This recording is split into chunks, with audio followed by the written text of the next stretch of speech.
बिस्मिल्लाहिर्रहमानिर्रहीम। इस वीडियो में अब हम डिस्कस करेंगे कि अगर आपके बच्चे का सर का साइज़ वाकई बड़ा है तो इसकी क्या वजूहात हैं और इसके बच्चे पर क्या असरात होंगे। सबसे पहले तो ये कंफर्म करना ज़रूरी होगा कि वाकई आपके बच्चे का सर का साइज़ ठीक है या उसका साइज़ उसकी नॉर्मल उम्र के हिसाब से बड़ा है। तो इसको एक तो आप मेजर करके घर में देख सकते हैं या अपने फिजिशियन से मेजर करवा के देख सकते हैं। सर का साइज़ बड़ा होना अब तब कहेंगे जब अगर वो अपनी उम्र के हिसाब से 2.5 सेंटीमीटर यानी 2.5 सेंटीमीटर उस उम्र से ज़्यादा है, या जो मेडिकली हम सेंटाइल चार्ट्स यूज़ करते हैं उसके मुताबिक 2 स्टैंडर्ड डेविएशन या 97 सेंटाइल से ज़्यादा हो, तो तब हम उसको कहेंगे कि ये सर का साइज़ बड़ा है। सर का साइज़ को समझने के लिए बड़ा ज़रूरी है कि सादा सी चीज़ें दो समझें कि सर का साइज़ दो वजूहात से की वजह से बड़ा हो सकता है। यानी कि एक तो खोपड़ी या स्कल जो है उसकी हड्डियां जो हैं उनमें कोई मसला है, उनमें प्रॉब्लम है, या किसी बीमारी की वजह से वो मोटी हो गई हैं या थिक हो गई हैं, या दूसरा स्कल के अंदर यानी खोपड़ी के अंदर जो दिमाग है उसके अंदर कोई ऐसी चीज़ जो नॉर्मली नहीं होनी चाहिए वो ज़्यादा जमा हो गई है, तो उस वजह से दिमाग का साइज़ बढ़ गया है। अच्छा, अब इसमें जो नॉर्मली बाल बच्चों लाजमी नहीं है कि हर बच्चे का सर का साइज़ जो है किसी बीमारी की वजह से ही बड़ा हो। एक हम बेनाइन फेमिलियल मैक्रोसेफली यानी जो ख़ानदानी बाल बच्चों के सर के साइज़ वैसे ही बड़े, यानी उनके ख़ानदान के लोगों के सर के साइज़ भी बड़े होते हैं, वो ज़हनी तौर पे भी ठीक होते हैं और नॉर्मल होते हैं, कोई उनको प्रॉब्लम नहीं होती। तो एक वजह तो ये हो सकती है कि अगर तो जब भी हम सर का साइज़ मेजर करेंगे या देखेंगे तो उनकी फैमिली के बाकी लोगों के साइज़ का भी उनसे ज़रूर पूछेंगे। और अगर आप पैदाइश के वक्त ही बच्चे के सर का साइज़ बड़ा है तो उसके पीछे मुख्तलिफ वजूहात हो सकती हैं, जिसमें ये हो सकता है कि दिमाग में पानी हो, दिमाग में खून जम गया या खून की नालियाँ फट गई हों, या पानी की थैलियाँ उसमें अंदर जमा हो गई हों। और अगर उसके बाद भी साइज़, ये तो हो गया पैदाइश के वक्त कि इसका वक्त तो उस वक्त हम उसके टेस्ट करवा के उसको डायग्नोस कर सकते हैं, उसकी वजूहात का पता चला सकते हैं, क्योंकि बाज़ बच्चों में पैदाइशी तौर पे ही दिमाग के अंदर पानी होता है और प्रीमच्योर बेबी या वक्त से पहले पैदा होने वाले बच्चों के अंदर दिमाग के अंदर खून की नालियाँ फट जाती हैं, या बर्थ के वक्त किसी ट्रॉमा की वजह से वहाँ पे खून जमा हो जाता है।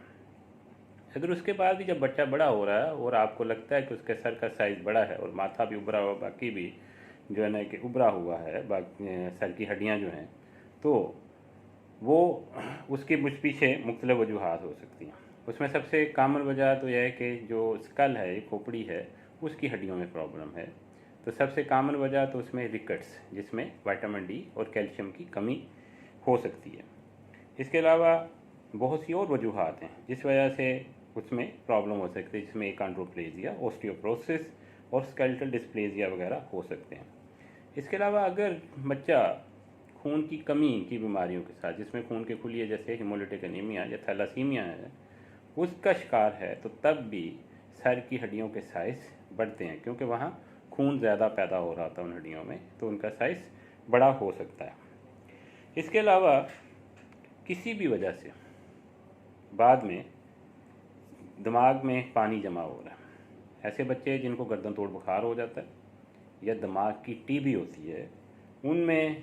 भी जो है कि पानी दिमाग में जमा हो सकता है, जिसको हम हाइड्रोसेफलस कहते हैं।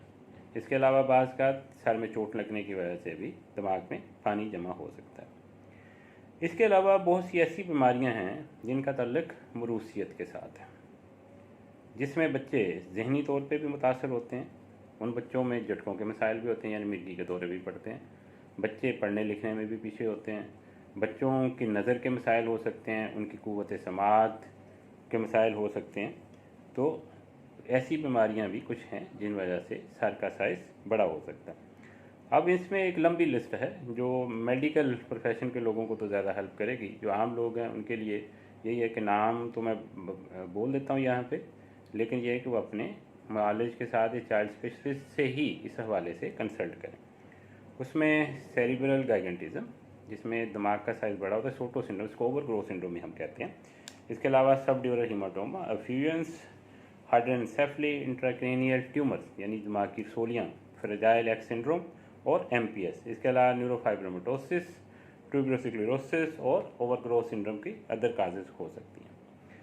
अब जो सबसे अहम बड़ी वजह है कि जो सर का साइज़ बड़ा है तो उसके असरात क्या होंगे।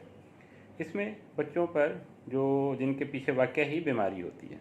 तो उसके वजह से बहुत से असरात बच्चों पे मुरतब होते हैं। उसमें जैसे बच्चे सीपी या जहनी तौर पे कमज़ोर होते हैं, या बच्चे जो है कि मेंटल रिटार्डेशन का भी शिकार होते हैं, उनका IQ लेवल कम होता है, बच्चों को दौरे पड़ते हैं या मिर्गी के दौरे पड़ सकते हैं, उनकी नज़र कमज़ोर होती है, उनके सुनने के मसाइल होते हैं, बच्चे जो है समझने सोचने की सलाहियत उनमें कम होती है। और इसके अलावा और बहुत चलने के मसाइल, बच्चा देर से चलता है, यानी कि बाज़ का तो होता है कि चलना ही ना शुरू करे,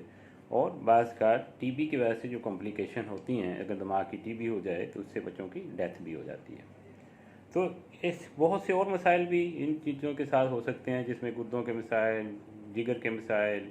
और फेफड़ों के मसाइल, खून के मसाइल। वो डिपेंड ये करता है कि अगर खुदा न खास्ता पैदाइशी तौर पे या मरूसियत में कोई ऐसी बीमारी है, जिनके लोगों की शादियाँ ख़ानदान में भी होती हैं, तो उनके बच्चों के अंदर कोई ऐसी प्रॉब्लम है तो उनमें ये मसाइल हो सकते हैं। लेकिन इन सारी चीज़ों के किसी भी नताइज पे पहुँचने से पहले बेहतर है कि अपने चाइल्ड स्पेशलिस्ट से कंसल्ट करें और उससे बाकायदा सर की फरमाइश कराएं कि वाकई ही बच्चे का सर का साइज़ बड़ा है और उसके साथ अगर कोई मसाइल, और अगर वाकई ही आपका बच्चा जहनी तौर पे पीछे है और जहनी सलाहियतों में कमज़ोर है, या कुछ सुनने के मसाइल या बोलने के मसाइल हैं, या मिर्गी का दौरा पड़ता है उसको, तो फिर फ़ौरी तौर पे अपने फिजिशियन से या चाइल्ड स्पेशलिस्ट से ज़रूर कंसल्ट करना चाहिए और इसको कंफर्म करना चाहिए। शुक्रिया।